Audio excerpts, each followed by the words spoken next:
ዲያብሎስ ሃይማኖታችንን ማረጋገጥ ይፈልጋል። የእውነት አባት ብለህ የምትጠራው ከሆነ እግዚአብሔርን እሱም ልጄ ነህ ካለ ለምን ይሄ ይሆንብሃል ታዲያ? ለምን ይሄ ይደርስብሃል?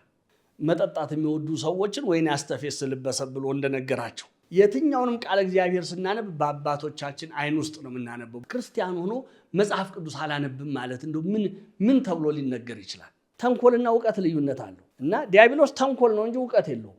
ሰው በህይወቱ ሲኖር እግዚአብሔር አባቴ ነው፣ እግዚአብሔር ፈጣሪዬ ነው፣ እግዚአብሔር አምላኬ ነው ብሎ ራሱን አጉል ፈተና ውስጥ አይከትም።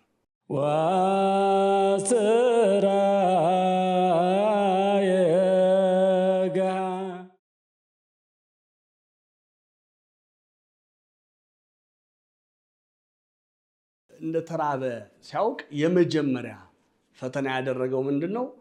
ድንጋይ ይዞ ቀረበና ይህንን ድንጋይ ዳቦ አድርግ እና በእውነት የእግዚአብሔር ልጅ ከሆንክ ብሎ ይጠይቀዋል። የእግዚአብሔር ልጅ ከሆንክ ይህንን ድንጋይ ዳቦ አድርግና በምን ጠርጥሮ የእግዚአብሔር ልጅ ከሆንክ አለ። በምን ጠርጥሮ ብሎ በዮሐንስ ዘንድ ሲነጋገሩ አይቷል። ዮሐንስ በምን አይነት ክብር ሲያከብረው አይቷል። እኔ በአንተ ልጠመቅ ይገባኛል እንጂ አንተ እንዴት በእኔ ትጠመቃለህ ብሎ ዮሐንስ ሲገለገል በጌታው ፊት በእንደዛ ትህትና አንገቱን ደፍቶ ሲቆም ተመልክቷል። ከገናናው ደግሞ ከላይ ከደመና ደግሞ ከገናናው ክብር መወደው ልጄ ነው የሚል ድምፅ ሰምቷል፣ እንደው በተወናበደ መንፈስ። ስለዚህ እንደው የተነገረው ነገር ደረሰ እንደ እውነት ተገለጠ እንደ የሚል ስጋት ውስጡ አድሮበት ነበር ይላሉ አባቶች። ይህንን የምናየው ከመጨረሻው እናየዋለን። አሁን ይህንን መወዛገቡን ዲያብሎስ መስቀል ዕለተ ዓርብ እስኪደርስ ድረስ ዲያብሎስ እንዲሁ እንደተወዛገበ ነው ቆይቶ በዕለተ ዓርብ የመጨረሻውን ቁርጡን ያወቀውና አሁንም ለማረጋገጥ ፈልጓል። እንደው ሰምቻለሁ ወይስ ጆሮዬ ነው የተባለው እውነት ነው አይደለም የምትለዋን ማረጋገጥ ስለፈለገ የእግዚአብሔር ልጅ ከሆንክ ይህን እኛም ብዙ ጊዜ ዲያብሎስ ሃይማኖታችንን ማረጋገጥ ይፈልጋል። በሃይማኖታችን፣ በጸሎት ህይወታችን፣ በሁሉ ነገር በመንፈሳዊ ህይወታችን ወደ እግዚአብሔር ቀረብ ማለታችን እውነት ነው ይሄ ነገር ወይስ የማስመሰል ነው? የማስመሰል ከሆነ በትንሽ ፈተና ያ ነገር ቀድሞም አልነበረ ጨርሶም ይጠፋል። የእውነት ከሆነ ግን ሐሰት እውነትን ሊያሸንፈው ስለማይችል እንደውም የዲያብሎስ ፈተና ያንን ነገር የበለጠ እያጸናው እያጎላው እየገለጠው ይሄዳልና የእግዚአብሔር ልጅ ከሆንክ ይህንን ድንጋይ ዳቦ አድርግ ብሎ ጠየቀው። እንግዲህ ብዙ ጊዜ ይኸው ነው የዲያብሎስ ስራ፣ ይኸው ነው። እኛንም አንዱ የሚፈትነን ነገር የእግዚአብሔር ልጅ ከሆንኩ ለምን ይሄ ይደርስብኛል? በእኔ ለምን ይሄ በእኔ ለምን ይሄ? ለሌሎች ይሄ ይደረግላቸዋል፣ ለእኔ ለምን ይሄ አይደረግልኝም? እኔም ልጅህ ነኝ፣ ሌሎቹም ልጆችህ ከሆኑ እኔም ልጅህ ከሆንኩ ለምን ይሄ አይደረግልኝም? አሁን ይሄ የዲያብሎስ ፈተና ነው። ይመጣና ቀስ ብሎ ለነፍሳችን ጆሮ ሹክ ይላታል። ምን የእውነት አባት ብለህ የምትጠራው ከሆነ እግዚአብሔርን እሱም ልጄ ነህ ካለ ለምን ይሄ ይሆንብሃል ታዲያ? ለምን ይሄ ይደርስብሃል ሲለን እውነትም ግን ልጁ ከሆንኩ ለምን እንዲህ ያደርገኛል እንላለን። እኛም እውነት መስሎን ያ ነገር የክፉ ሹክሹክታ ሳይሆን የራሳችን የነፍሳችን ጥያቄ ይመስለንና ልጁ ከሆንኩ ለምንድን ነው እንደዚህ መሆነው? ልጁ ከሆንኩ ለምንድን ነው የምፈተነው? ልጁ ከሆንኩ ለምን እራባለሁ? ልጁ ከሆንኩ ለምን እጠማለሁ? ልጁ ከሆንኩ ከሰው በታች ለምን እሆናለሁ ብለን እውነተኛ ልጆቹ የኖሩትን ህይወት እንድንዘነጋ ያደርገናል። እውነተኛ ልጆቹ የእግዚአብሔር ልጆች የሆኑ እውነተኞቹ እንዴት ነው የኖሩት በዚህ ምድር ላይ የሚለውን ለቅጽበት እንድንረሳው ያደርገናል ከህሊናችን ውስጥ። የዛን ጊዜ ማማረር፣ ማጉረምረም በእውነት ልጁ በሆንማ እንዲህ እሱም አባቴ ቢሆን ኖሮ በዚህ ውስጥ ባላለፍኩ ነበር እንላለን። ብዙዎች እኮ ይሄ ነው ችግራቸው። የእግዚአብሔር ክርስቲያኖች እንደምትሉት የእግዚአብሔር ልጆች ከሆናችሁ ለምንድን ነው በዚህ ውስጥ የምታልፉት እንዴ? እንኳን እኛ ቀርቶ አባታችን የምንለው እኮ በምን ውስጥ እንዳለፈ እናውቃለን። መከራውን እንዴት ተቀብሎ ለእኛ ባርኮ እንደሰጠን እናውቃለን። ብዙዎች ከሐዋርያት ጀምረን ብናይ እነ ቅዱስ ጳውሎስ እንደውም የዓለም ጉድፍ ጥራጊ የሆንን ይመስለኛል ይላል ቅዱስ ጳውሎስ አንድ ቦታ። እንደው በዚህ ምድር ጉድፍ ጥራጊ ብቸኛ ምክንያታችን ምንድን ነው? ምንጠላው፣ ምንገፋው፣ እዚህ ዓለም ላይ ቦታ እንድናጣ የሚፈለገው በብዙ ጭንቅ በብዙ መከራ ውስጥ የምናልፈው ዕለት ዕለት እንደ በጎች የምንታረደው ምንድነው ምክንያቱ ካለ ሌላ አይደለም፣ ልጆቹ ስለሆንን ነው። ግን ዲያብሎስ ተቃራኒውን ነው የሚያመጣው። እኛ ይሄ ልጅ የመሆናችን ማጽናኛ ነው፣ ልጅ የመሆናችን ማህተም ነው። የመከራው ተሳታፊዎች መሆን ልጅ የመሆናችን ማህተም ነው። ዲያብሎስ ያችን ነገር ስለሚያውቅ ምን ያደርጋል? ልጁ ከሆንክ ለምን ይሄ ይደርስብሃል የምትለው እንደው አባት የምትለው አምላክ አለ ይሆን? የእውነት ታመን አሁን ከፍተኛ የህመም ስቃይ ውስጥ ስንሆን በቃ በዓለም ላይ አሉት የተባሉት የህመም ማስታገሻዎች አላስታግስልን ሲሉ ያን ህመም ሌት እንቅልፍ ቀን ረፍት ሲነሳን ለምንድን ነው አባቴ ከሆንክ ይህን ጭንቅ እኔ ህይወት ላይ የምታመጣው? ለምንድን ነው ይሄንን የምታደርግብኝ? አሁን ዲያብሎስም ህሊናችን በተማረረ ቁጥር ህመሙ እየበለጠ እንዲሰማን ያደርገዋል። ህመሙን በአኮቴት ብንቀበል፣ ህመሙን በደስታ ብንቀበል፣ ያንን ስቃዩን በደስታ ብንቀበል የሚጨመርልን ክብር ተስፋው እየታየን የሚሰማን ህመም ራሱ እንደሚቀለን ያውቃል። ስለዚህ ህመሙ የበለጠ በእግዚአብሔር ላይ እንድናጉረመርም እንዲያደርገን ምንድነው? ህሊናችንን ወደ መማረር ይወስደውና ህመሙ እየባሰ ይሄዳል። ህመሙ ጨምሮ አይደለም። ህመሙን የጨመረው ምንድነው? የኛ ህሊና ያለበት ሁኔታ ነው። የኛ ህሊና የሚኖርበት ሁኔታ እና የእግዚአብሔር ልጅ ከሆንክ እያለ ብዙውን ከእግዚአብሔር ልጅነት አስወጥቶታል። የእግዚአብሔር ልጅ ከሆንክ ለምን ይሄ ደረሰብህ ሲለው እውነት እየመሰለው ከዚህ በኋላ አልፈልግም፣ በቃ የእግዚአብሔር አባትነት የኔ ልጅነት ይቅርብን ብሎ የተወ ብዙ አለ እና ጌታንም የእግዚአብሔር ልጅ ከሆንክ አለው። የእግዚአብሔር ልጅ ከሆንክ ይህን ድንጋይ ዳቦ አድርግ እና እሺ ብሎ ቢያደርገው የዲያብሎስ ተአዛዚ ለዲያብሎስ ይታዘዛል ብሎ እንግዲህ አስቡት። እኔ የምለውን ቃል ሲፈጽም ነው የሚኖረው ብሎ ሊናገር ነበረ። አይ አላደርገውም ብሎ ደግሞ እምቢ ብሎ ደካማ ነው፣ እውነትም የእግዚአብሔር ልጅ መሰለኝ እንጂ አይደለም ይሄ ደካማ ነው ብሎ ዲያብሎስ ምክንያት ሊያደርግ ነበር ይህንን የመጣው። ጌታችን ግን ለሁለቱም የሚሆን መንገድ አልሰጠውም። ይህንን ሲጠይቀው ምን አለ? ሰው ከእግዚአብሔር አፍ በሚወጣ ቃል ሁሉ እንጂ በእንጀራ ብቻ አይኖርም አለው። ላድርገው ብል ማድረግ እችላለሁ፣ ግን ሰው ከእንጀራ በላይ የሚያጸናው፣ ከእንጀራ በላይ የሚያጽናናው፣ ከእንጀራ በላይ የሚጠቅመው ነገር አለ። ያ ምንድን ነው? የእግዚአብሔር ቃል ነው። የሰው ልጅ ህይወት የሚሰጠው የእግዚአብሔር ቃል ነው። የሰው ልጅ በየትኛውም ሁኔታ ውስጥ የሚያጸናው የእግዚአብሔር ቃል ነው። የሰው ልጅ በየትኛውም ሁኔታ ውስጥ ትዕግስትን፣ ኃይልን የሚሰጠው የእግዚአብሔር ቃል ነው። ስለዚህ ከአንተ ከምትለው ከዚህ ከዳቦና ከእንጀራ በላይ የሰው ልጅ በእግዚአብሔር ቃል መኖር ይችላል። ስለዚህ ሰው በእንጀራ ብቻ አይኖርም ከእግዚአብሔር አፍ ሁሉ በሚወጣ ቃል እንጂ። ዛሬ ብዙዎቻችን ታዲያ ምርጫችን የትኛው ነው? እውነት ለመናገር ይሄን ቃል ያነበብን እስካንመስል ድረስ፣ ይሄ ቃል የተነገረን እስካንመስል ድረስ ብዙዎቻችን ዛሬ መኖር የምንችለው በእንጀራ ነው ይመስላል። ብዙዎቻችንም የምንኖረው ለእንጀራ ነው።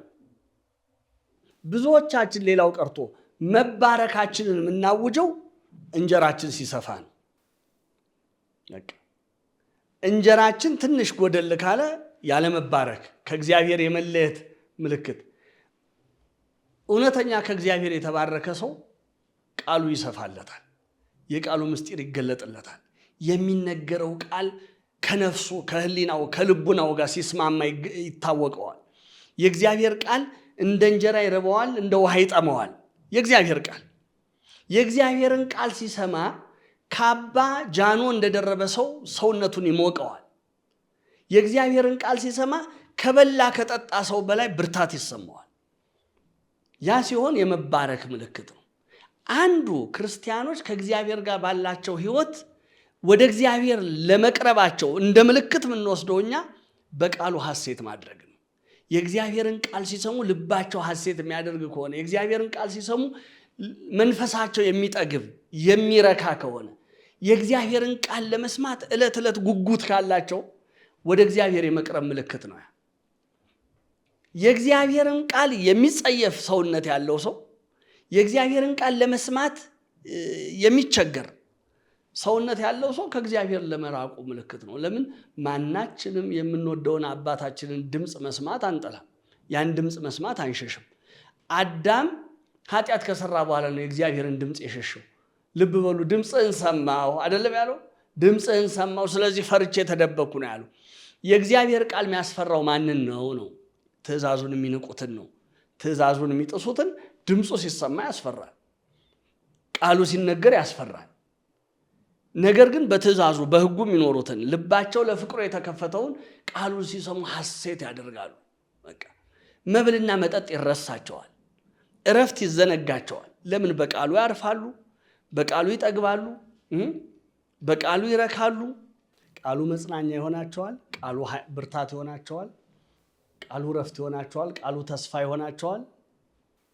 ስለዚህ ሕሊናቸው መንፈሳቸው ከእንጀራ በዚህ ምድር ካለ ከመብልና መጠጥ በላይ ይሄ እንደውም አንድ የቤተ ክርስቲያን አባት ሁልጊዜ ስለ መብልና ስለ መጠጥ ብቻ የሚያስብ ይሄ በምድር ማለት በልተን ጠጥተን መልሶ አፈር የሚሆንን ነገር ላይ ብቻ ሕሊናው የሆነ ሰው ለምን የፈለግነውን አይነት ምግብ ብንበላ የፈለግነውን አይነት ምግብ በዓለም ላይ ተወዳዳሪ በሌለው የወጥ ቤት ሰራተኛ የተሰራ ምግብ ብንበላ በሆድ ውስጥ ያለው ቆይታ በጣም የተወሰነ ነው።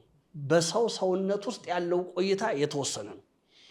እንዳለመታደል ሆኖ መቼም የሰዎችን ስራ የሰዎችን ገበያ እንዳንነካ እግዚአብሔር ይጠብቀን እንጂ እንዳለመታደል ሆኖ ብዙ የተቸገሩ ሰዎች ባሉባት ዓለም እንደው የታወቀ ወጥ ቤት ሰራተኛ የሰራት ናት ለምትባል አንድ ሳህን ምግብ ለአንድ ቤተሰብ አይደለም ለ3 ለ4 ቤተሰብ የወር ቀለብ የሚሆን ነገር አባክነን እንወጣለን።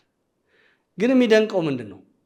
ያቺ በዛ ደረጃ በዓለም ላይ ታዋቂ የሆነ ሼፍ የሰራት ምግብ ተብላ የበላናት እና ብዙ የወገኖቻችንን ረሃብ እስክንረሳ ድረስ የቀበጥንባት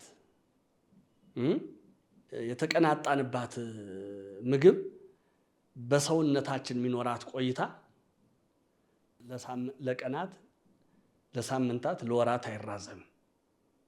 በተወሰኑ ሰዓታት ውስጥ ከሰውነታችን ትጠፋለች፣ አፈር ወደ መሆን ትመለሳለች።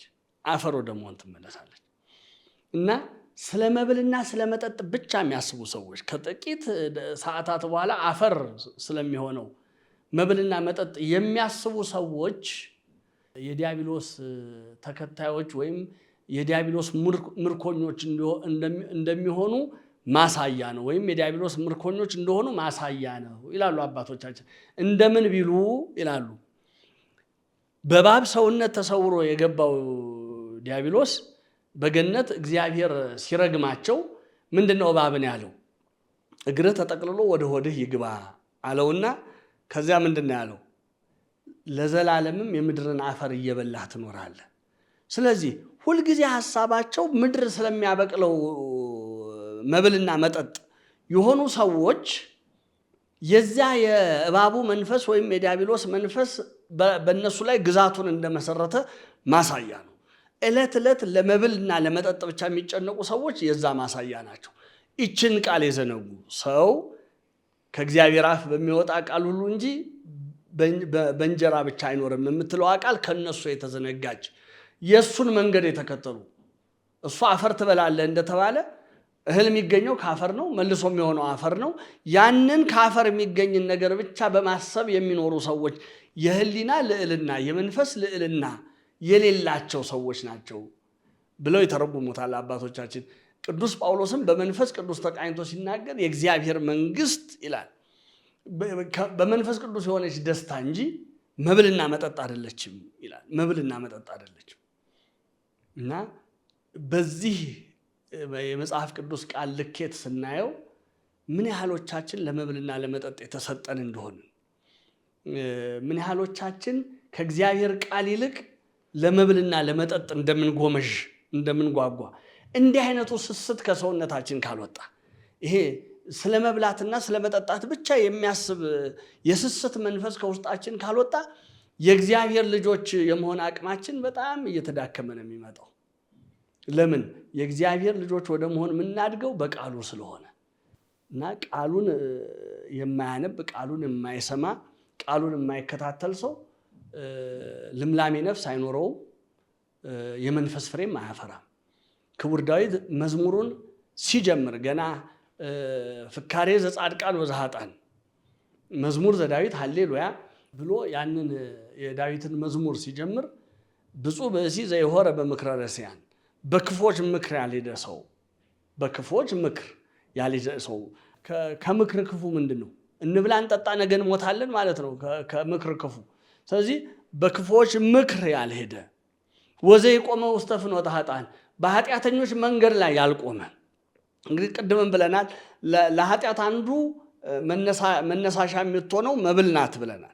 ስለዚህ በኃጢአተኞች መንገድ ላይ ያልቆመ ወዘይነበሩ ውስተ መንበረ መስተሳልቃን በዋዘኞች ወንበር ያልተቀመጠ በቃ ይሄ የህሊና ልዕልና የመንፈስ ልዕልና የሌላቸው በልቶ ጠጥቶ ሳቅ ስላቅ ከማብዛት ውጭ ሌላ ሐሳብ የሌላቸው በእነሱ ወንበር ተቀምጦ ማህበርተኛ ያልሆነ እድምተኛ ያልሆነ ሰው እሱ ብፁዕ ነው ምስጉን ነው ብሎ ጀመረና ዝቅ ብሎ ምን ይላል?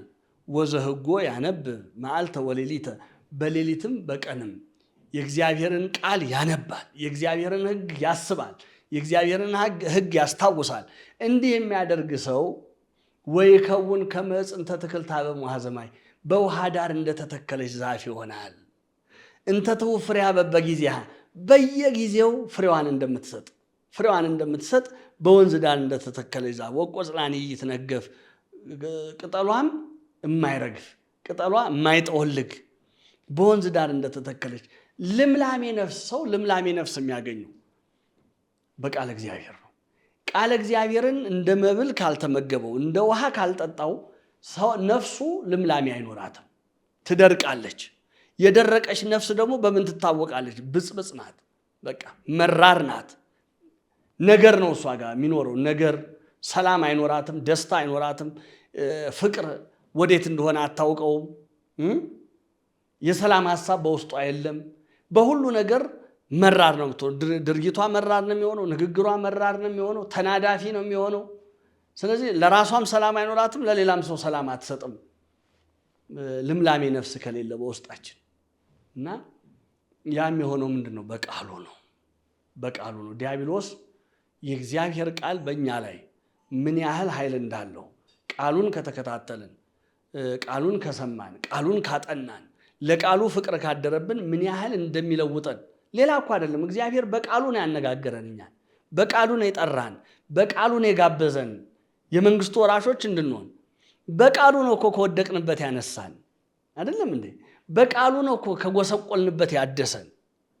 ስለዚህ ያንን ቃሉን የማንከታተል የእግዚአብሔር ቃል ከኛ ማንነት ጋር ያለው ቁርኝት ካልገባን መቼም የእግዚአብሔር ልጆች ሆነን የመንግስቱ ወራሾች ሆነን ለመቀጠል ከእርሱ ጋር ህብረት ኖሮን ለመቀጠል እንደ አባትና ልጅ ከእርሱ ጋር ህብረት ኖሮን የእሱ ቤተሰቦች ሆነን ለመቀጠል ያለን እድል እጅግ የመነመነ ነው የሚሆነው።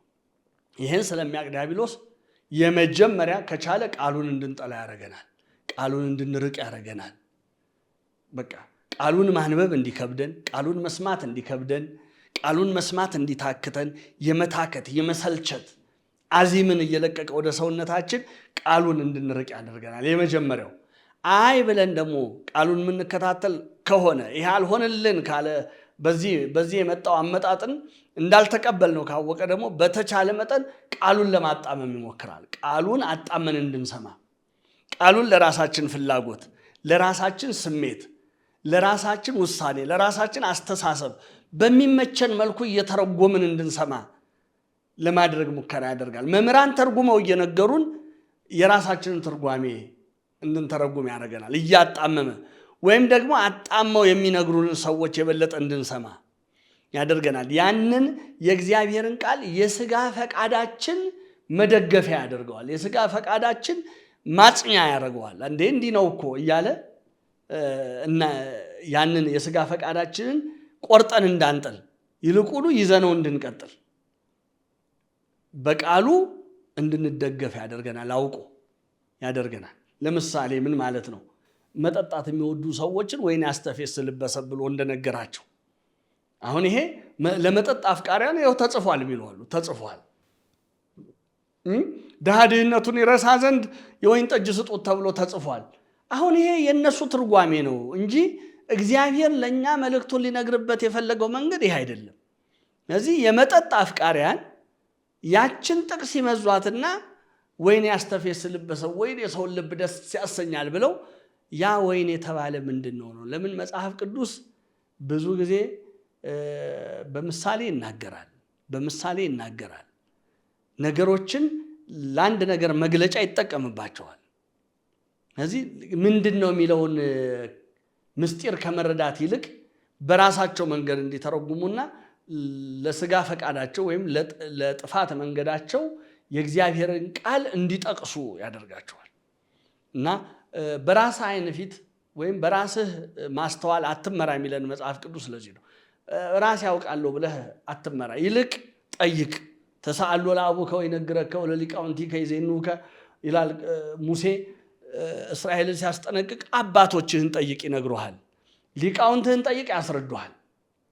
እንዴት እንደነበረ ወደፊትም እንዴት መሄድ እንዳለብህ አባቶችህን ጠይቅ ይነግሩሃል፣ ሊቃውንትህን ጠይቅ ያስረዱሃል። እኛ የመጽሐፍ ቅዱስን ምስጢር የእግዚአብሔርን ቃል ምስጢር የምንረዳው በአባቶቻችን ዓይን ውስጥ ነው። ለምን? አባቶቻችን ሊቅነት ከቅድስና ነው የነበራቸው። ሰው ሊቅ ብቻ ቢሆን ጥቅም የለውም። ሊቅነት ከቅድስና የነበራቸውን አባቶች ነው ቤተክርስቲያን አባቶች ብላ የጠራቻቸው። ለምን? ቅድስናው ሲኖራቸው እግዚአብሔር መንፈስ ቅዱስ እየተረጎመ ይነግራቸዋል።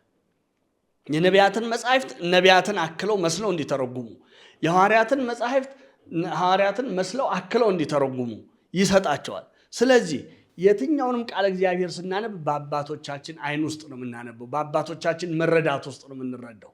የዛን ጊዜ ለስጋ ፈቃድ የሚስማማ ትርጓሜ አምጥቶ ለገዛ መንገዳችን አሳልፎ እንዳይሰጠን ዲያብሎስ አጥር ያበጁልናል። እና የእግዚአብሔርን ቃል ክርስቲያኖች ከሆንን የእግዚአብሔር ልጆች ከሆንን ይህንንም ልጅነታችንን አጽንተን መቀጠል ከፈለግን ዋናው ልንለምደው የሚገባ ነገር ቢኖር ቃሉን ማንበብ፣ ቃሉን መስማት። ክርስቲያን ሆኖ መጽሐፍ ቅዱስ አላነብም ማለት እንደው ምን ተብሎ ሊነገር ይችላል? ከዚህ በላይ ስንፍናስ እንዴት ብሎ ሰውነታችን ሊያስተናግድ ይችላል? ይሄ እኮ የመጨረሻው ስንፍና ነው። ክርስቲያን ሆኖ በቀን አንዲት ምዕራፍ መጽሐፍ ቅዱስ ማንበብ አልችልም። መጽሐፍ ቅዱስ ሳነብ እንቅልፌ ይመጣል። መጽሐፍ ቅዱስ ሳነብ ድካም ይለኛል። መጽሐፍ ቅዱስ ሳነብ ይጨንቀኛል። እንዴ ለምን ጨነቀኝ ብሎ መጠየቅ ነው። ለምን ድካም አለኝ ብሎ መጠየቅ ነው። ለምን የእንቅልፍ ሐዘን መጣብኝ ብሎ መጠየቅ ነው። የሚጠቅምን ስለሆነ ነው ያንን የሚያመጣው። ልብ ወለድ ስታነብ ምንም አይልህም። ለምን እንደማይጠቅምህ ያውቃል። ይልቁንም ልብ ወለድ ውስጥ የተለያየ ነገር ለስጋ ፈቃድ የሚስማሙ ነገሮች ከቶ ጾር እንደሚቀሰቅስብህ ፈተና ፍትወት እንደሚቀሰቅስብህ ስለሚያውቅ ሌሊቱን እስከ 9 እስከ 10 ሰዓት ቁጭ ብለን እንድታነብ ያደርግሃል። የምንጠቀምበትን ሲከለክለን ማንጠቀምበትን ሲያበረታታን መለየት ካልቻልን ይሄ እንግዲህ መጨረሻችን የሚሆነው ለከንቱ አይምሮ ተላልፎ መሰጠት ነው። ለከንቱ አይምሮ በቃ ለማያስተውል አይምሮ የእግዚአብሔርን ፈቃድ ለመለየት ለማይጠር አይምሮ ተላልፎ መሰጠት ነው። እና መድኃኒታችን ኢየሱስ ክርስቶስ አጽንቶ ነው የነገረን፣ ሰው ከእግዚአብሔር አፍ በሚወጣ ቃል ሁሉ እንጂ በእንጀራ ብቻ አይኖርም። ድካማችንን ቆም ብለን ማሰብ፣ ሩጫችንን ቆም ብለን ማሰብ፣ ልፋታችንን ቆም ብለን ማሰብ። ስንት ዓመት ለእንጀራ ደከምን? ምን የተለየ ነገር አመጣን? የሌለው ለማግኘት ያለው ለመጨመር ስንባዝን ነው እየኖረን ያለነው። በጨመርን ቁጥር እግዚአብሔር ሕይወታችን ውስጥ ስለሌለ በጨመርን ቁጥር የጎደለብን እየመሰለን፣ በጨመርን ቁጥር እርካታን እየነፈገን፣ እርካታን እያጣን። ለምን? ፍላጎታችንን የዛኑ ያህል እየጨመረው በቃ 1,000 ብር በምናገኝበት ጊዜ የ10,000 ብር ፍላጎት ይሰጠናል። ስለዚህ 10,000 ብር ነው ፍላጎቴን የሚያሟላው ብለን 10,000 ብር ላይ ስንደርስ ፍላጎታችን 100,000 ብር ደርሷል። ስለዚህ ምን እንደሚሆነው አዙሪት ነው፣ ድካም፣ ንፋስን መከተል ነው የሚሆነው። ንፋስን መከተል ድካም። ነገር ግን የእግዚአብሔርን ቃል ብናውቅስ ነው። የእግዚአብሔርን ቃል ብናውቅ ምን ይላል? ኑሮ ይበቃኛል ማለት ማትረፊያ ነው ይለናል። አሁን የእግዚአብሔር ቃል ይሄን ሲመክር እንዴ እኔ እየኖርኩት ያለሁት ኑሮ ሲጀመር የሚገባኝ ኑሮ ነው። እግዚአብሔር ለኔ ያደረገው ቸርነት እንደ ኃጢአቴ እኮ የሚገባኝ አይደለም፣ ከሚገባኝ በላይ ነው አብልጦ የሰጠኝ። ኑሮዬ ይበቃኛል፣ እንደውም ሳየው ያለኝ ትርፍ ነው፣ ማካፈል ይገባኛል ብለን ስናስብ ገቢያችን ባይጨምር እንኳን ትርፋችን ይጨምራል። ያለው ምስጢሩ ያለው እዚህ ውስጥ ነው። ጥበቡ ያለው እዚህ ውስጥ ነው። ማስተዋል የሚያስተውል አእምሮ ያለው ማስተዋል ያለበት ይሄንን ነው። ካልወዲያ አዙሪቱ ይቀጥላል። ዲያብሎስም እዛ አዙሪቱ ውስጥ ከቶን አንድ ቀንም ቀና ብለን ወደ እግዚአብሔር ሳናይ፣ አንድ ቀንም ቀና ብለን የምትጠብቀንን ተስፋ የተሰጠችንን የእግዚአብሔርን መንግስት ሳናይ፣ አንድ ቀንም ከዘላለም ደስታ ይልቅ የዘላለምን ሐዘን እንደመረጥን፣ ከዘላለማዊው ጊዜያዊውን ከቋሚው ይልቅ ኃላፊውን እንደመረጥን እንዳናስተውል አድርጎ በዛ አዙሪት ውስጥ ጠልፎ ይጥለናል። ይሄ መድኃኒታችን ኢየሱስ ክርስቶስ ስስትን በትዕግስት ድል እንድንነሳው፣ ስስትን በትዕግስት እንድንነሳው ለኛ ያስተማረበት ትልቁ ነጥብ ነው እና አባቶቻችን በበረሃ ይሄ ስስት የመነኮሳት ጾር ነው ይሉናል። መነኮሳት የሚፈልጉትን ሁሉ ነገር በፈለጉት ጊዜ ስለማያገኙት እንደው አንድ ነገር ካዩ ይሄ ሁሉ ነገር ለኔ ይሁን ማለት ስስት አለባቸው። ይሄም የኔ ማለት ስስት ለምን አላገኘውም ብለው ይፈራሉ። ስለዚህ ስስት አለባቸው እና ያንን ስስታቸውን በትዕግስት ድል እንዲነሱት በእኛም እንዲሁ ነው። በቃ ሁሉን ነገር ለማግኘት ስስት አለብን። በነገራችን ላይ እንድናገኝ የተፈቀደልን ነገር ያልተፈቀደልንም ነገር ማሸነፊያው ትዕግስት ነው። የተፈቀደልንም ነገር ለማግኘት ትዕግስት ይጠይቃል። ለምን? እግዚአብሔር አንድ ነገር ሲሰጠን ያ ነገር የሚጠቅመን በምን ሰዓት ቢሰጠን እንደሆነ ያውቃል። የሚሰጥበትን ሰዓት ካላወቀ እግዚአብሔር እርሱ እግዚአብሔርነቱን እንጠራጠራለን። ስለዚህ ሲሰጠን መቼ እንደምንጠቀምበት ስለሚያውቅ በትክክለኛው ሰዓት ነው የሚሰጠን። ስለዚህ የተፈቀደልንም ለመቀበል ትዕግስት ይጠይቃል። ዛሬ ጸልየን ዛሬ ካልተሰማን ምናልባት ዛሬ የጸለይንበትን ጉዳይ የዛሬ 10 ዓመት ከሰጠን ትክክለኛው ሰዓት ያ ነው ማለት ነው። ስለዚህ ያንን ዛሬ የጸለይንበትን ነገር የዛሬ 10 ዓመት ለመቀበል ትዕግስት ይፈልጋል። ከተከለከልንም በቃ ይሄ ነገር አይጠቅምህም ከተባልንም እንደማይጠቅመን አውቆ እንደከለከለን እንደማይጠቅመን አውቆ እንዳስቀረብን ለማወቅም እና ለመቀበልም ትዕግስት ይጠይቃል። ስለዚህ ስስትን በምን ድል ነሳልን? በትዕግስት ድል ነሳልን። ሁለተኛው ዲያብሎስ ይህንን የእግዚአብሔርን ቃል ጠቅሶ መድኃኒታችን ኢየሱስ ክርስቶስ መልስ ሲሰጠው እንዴ አለና እሱም በአቅሙ ተውተረተረ። አሁን ጌታችን ቃል ሲጠቅስበት ዲያብሎስ ሁሌ እንዲህ ነው። እንደው የሆነች መንገድ ሲያገኝ መከተል ነው እንጂ ከራሱ የሚያፈልቀው ከራሱ የሚያመነጨው ነገር የለም። በቃ አይቶ ነው ነገሮችን የሚከተለው እና ብዙዎች ዲያብሎስን አዋቂ ጠቢብ አድርገው ሲያስቡት በጣም ይደንቀኛል። እና ዲያብሎስ አዋቂ ጠቢብ አይደለም። ብዙዎች እንደዛ የሚያስቡት ዲያብሎስማ ክብሩን ሲያጣ ከዓለመ መላእክት ተዋርዶ ሲወድቅ የነበረውን ዕውቀት ሁሉ አጥቶ እኮ ደንቁሯል። ለምን? የዕውቀት ሁሉ ምንጭ እግዚአብሔር ነው። የዕውቀት ሁሉ ምንጭ እግዚአብሔርን በኪዳን ስናመሰግነው የዕውቀት መጀመሪያ ብለናል እናመሰግነው። ከእግዚአብሔር ተለይቶ ዕውቀት የለም። ከእግዚአብሔር የተለየ ሰው ዕውቀት የሚመስለን ተንኮሉን ነው። ተንኮልና ዕውቀት ልዩነት አለው እና ዲያብሎስ ተንኮል ነው እንጂ ዕውቀት የለውም። ወድቋል፣ ጥሎታል። አሁን መከተል ነው ስራው። እግዚአብሔር ዝም ቢል ባይናገር ዲያብሎስ ምንም ወጥመድ ማጥመድ አይችልም። እግዚአብሔር አንድ ነገር ሲናገር ነው እሱ ያችን የሚገለብጣል። ለአዳምና ለሔዋን እግዚአብሔር አትብሉ ባይላቸው ያችን አትብሉ የተባለች ትእዛዝን መረጃዋን ከሔዋን ባይሰማ ዲያብሎስ ብትበሉ አትሞቱም፣ አትብሉ ከበላችሁ ትሞታላችሁ ነው ያለው እግዚአብሔር። ዲያብሎስ ከራሱ ምንም አላመጣ። የእግዚአብሔርን ቃል ወይም የእግዚአብሔርን ትእዛዝ ነው የገለበጠው። ሁልጊዜም እንዲህ ነው።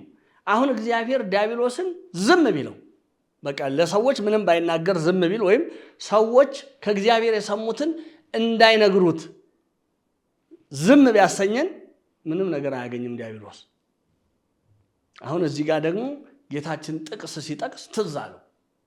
ለካስ መጥቀስ ይቻላል የሚለው ነገር ትዝ አለው። ይሄ ነው እቡይ ነው፣ ተፎካካሪ ነው። እንደው ያላቅሙ ሲፎካከር ነው የምናየው ዲያብሎስን በባህሪው። እና ትዝ አለውና ነቢያት ይናገሩት ከነበረው ቃል ትዝ አለው። ጌታችንን ወደ ቤተ መቅደስ ወሰደው።